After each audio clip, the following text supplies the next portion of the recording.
People with ideas always sleep poorly. An average person generates about 6,000 thoughts every day, but it feels like my mind produces 10 times that amount. Leo Tolstoy said that a thought is the beginning of everything, which is why the main task is to refine and perfect your thoughts. I have developed and ingrained in my consciousness principles and rules for my life. It is precisely these principles that help me become who I am, and it is about them that I will speak now. In 1970, a famous experiment with marshmallows was conducted by psychologist Walter Mischel. Children aged 4 to 6 were offered a choice: eat one marshmallow immediately or wait 15 minutes and receive 2 marshmallows. Most could not resist and ate it immediately. Only a few demonstrated self-control and waited for the greater reward.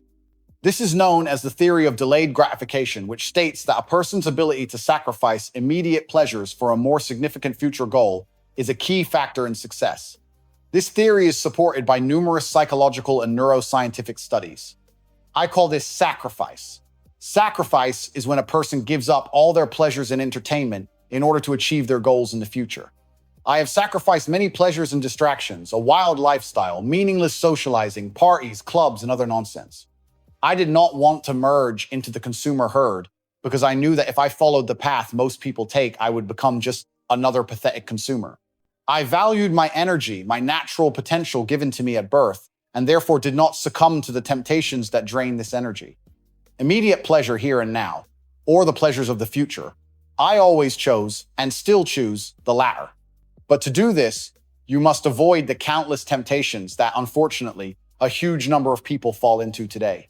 People have become ravenous consumers of goods and services that destroy their personality and drain their energy. And most importantly, they rob freedom, because a consumer is someone who has completely lost the ability to control themselves and take life into their own hands. From the horizon of my thinking, I understood that to become better, I must live differently than the majority. I desired freedom, but it cannot be achieved through a slavish consumer life.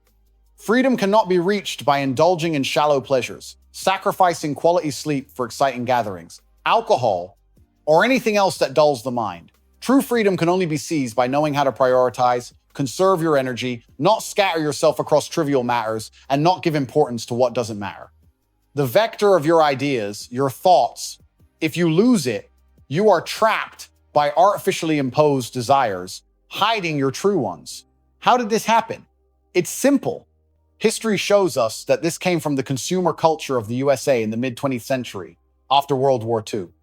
Americans experienced a period of unprecedented economic growth, especially after the dollar became the world currency. In 1971, when the gold standard was abolished, money began to be printed out of thin air, money not backed by anything. Such economic growth requires even more demand from people, because usual desires will not solve the problem of overproduction. When the economy grows, people need to buy more. But how can they buy if there is no real need, right? You create a culture of consumption and impose false needs on society to generate as many sales and transactions as possible. And you just realize that you are the one feeding the economy, feeding those who create these illusory needs. So becoming a creator rather than a consumer is entirely your choice. That is why sacrifice became part of my life. If I had not sacrificed my pleasures, I would not have had such a large audience and would not be who I am today. For those who want to explore my knowledge further, welcome to my main Telegram channel and my private club, where I regularly share audio podcasts and help subscribers by answering their questions. The second principle of my life is consistency, system, and discipline. These 3 concepts are synonymous for me, but the system is the most important. It represents a systematic approach to work, repeating the same actions regularly, gradually building a result. You take small steps, but you take them consistently. People without a system do too much today and then do nothing at all.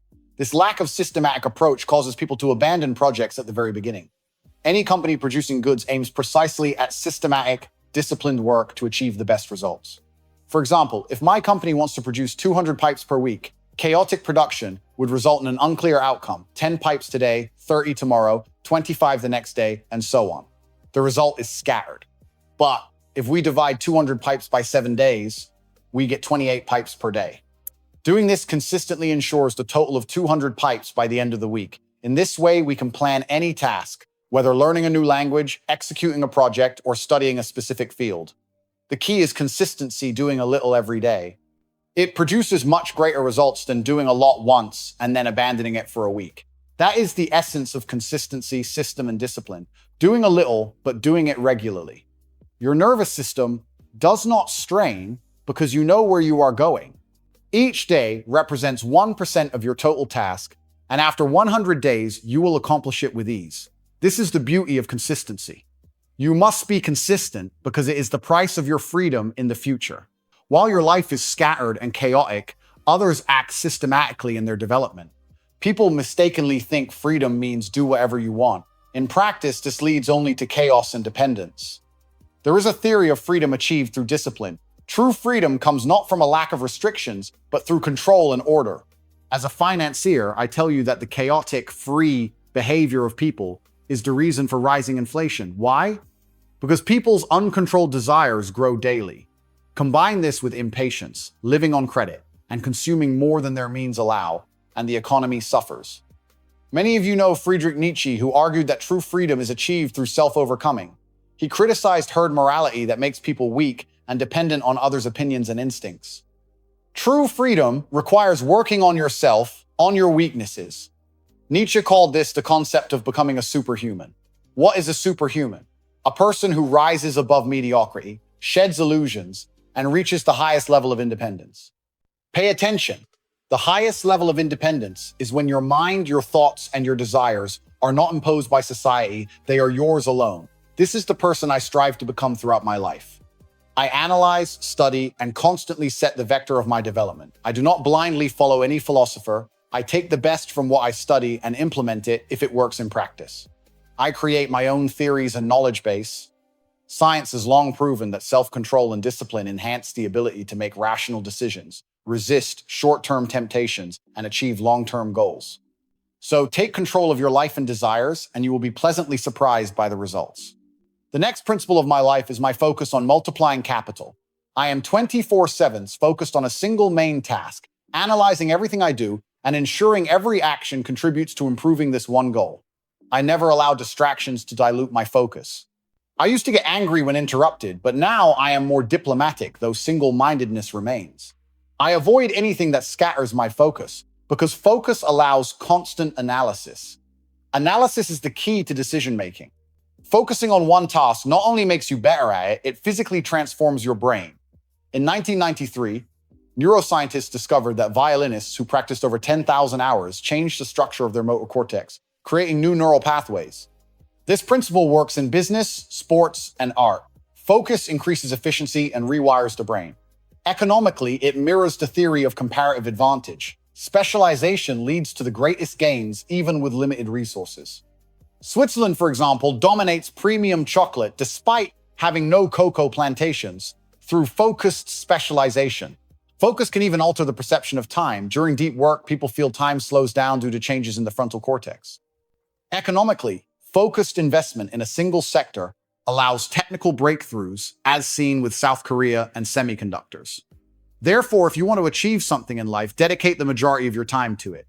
Otherwise, progress will be scattered, chaotic, and minimal. Maintain constant focus. Finally, the last principle, maintaining composure and calm. Anyone who knows business knows that each day brings new challenges and decisions affecting thousands of outcomes. This naturally increases stress, and unprepared people burn out quickly. Emotional energy must be preserved. Composure is often misinterpreted as coldness, but it is in fact the ability to manage your energy and emotions. A weak emotional person is vulnerable. Entrepreneurs must master their emotions to survive in the competitive market, which is like a war. The calm and patient win, while nervousness leads to indecision. Historically, a ruler who is indecisive becomes prey to those who act decisively. Emotional people are also overly trusting, which is dangerous. Trusting blindly without strength is a vulnerability. I have always worked on my emotional control and composure, not to harm others, but to protect myself. Believe me, in tough moments, without composure and calm, you will fall morally, experiencing emotional burnout. To avoid this, work on resilience, overcome fear, and learn calmness. Neglect this, and building your enterprise will collapse when things inevitably go off plan. Thus, my dear viewers, I have shared the fundamental principles of my life. I am confident that applying these principles will change everything. You will build a strong foundation for your personality and independence from the adverse factors of this world. And remember, only he who masters himself is truly free.